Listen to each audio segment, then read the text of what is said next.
right, there he is, Zach Thomas, 1,181 tackles in the decade of the 2000s. That's third most behind London Fletcher and Hall of Famer Ray Lewis. He was named to the NFL All-Decade Team of the 2000s.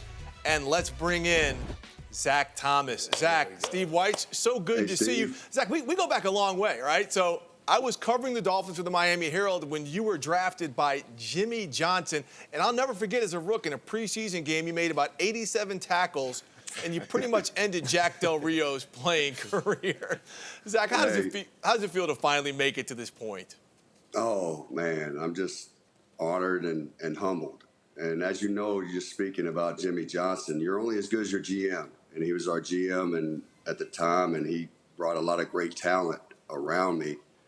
I mean, you got guys like Jason Taylor, his first ballot, Tim Bowens, Trace Armstrong, Sam and Pat on the corners. I mean, he brought so much. Jimmy retired too early.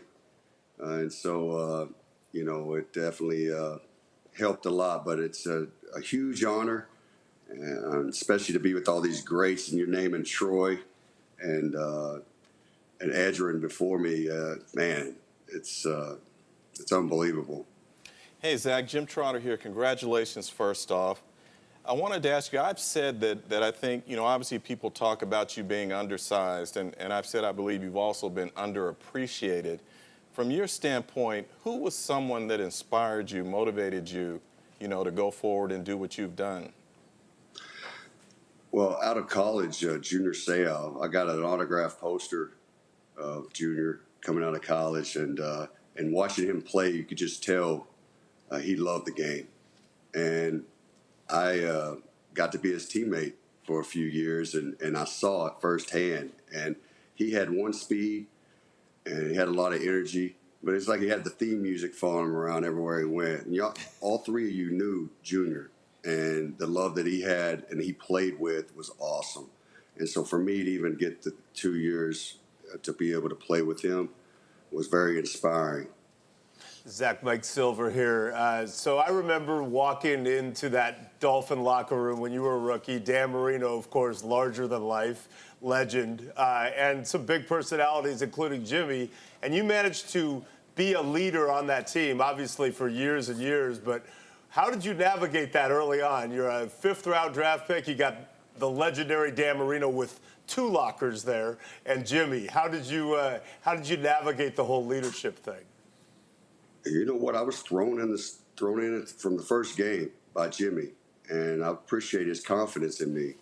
But you get a lot of confidence when you play behind some big linemen, like I mentioned, like Tim Bowens. I mean, Mike, you might have made a few plays, maybe not tackles for losses, but you might have made a few plays being behind that defensive line. And so, like I said, this is an individual award, and you're only as good as what's around you, the talent. And I had a lot of talent, so that was fun. And so, but as a leader, I try to lead by example, and my preparation was good. If I'm going to brag on myself, my pre-snap was, I'm the quarterback of the defense, and the best players on the offense, their pre-snap are great, like Tom Brady, Peyton Manning. Well, I feel like I was the best pre-snap, before the play, and so that's what helped me win on that play. I was winning before the ball's even snapped by my alignment and my assignment, because you beat yourself most of the time. Zach, speaking of that, Mike mentioned the 2 lockers for Marino, but you also had a second locker late in your career where you kept all your spiral binders when you talk about preparation. And I just wonder, where did that come from, that importance of preparation? Was it someone who taught you the importance of that, or was it just sort of instinctive in you that maybe you had to do a little bit more because you didn't have maybe the physical attributes that some scouts were looking for? Well, that's what I'm grateful for, is the good coaching. I learned it along the way. Even in college, I had a guy, Coach John Goodner. High school, my read was by my high school coach, Max Plunk. He drew it up on a napkin for me, and I used it all the way through. And that's why they called me instinctive, but it had to do with great coaching. But for those notebooks, I had stacks of them, and it wasn't just on teams. It was offensive coordinators, because when they would change teams, I'd always pull that back from 2-3 years ago, because a lot of the guys never changed on certain, down and distances. The formations are important, and even if it didn't help me, it gave me a mental edge. So, Jim, that's really good because I loved writing things down in notebooks. I was old school. There was no iPads or anything back then. So, Zach, since you're busy thanking everybody else, I'm going to acknowledge that you were a great player. It was great covering you, and I want to leave you with this.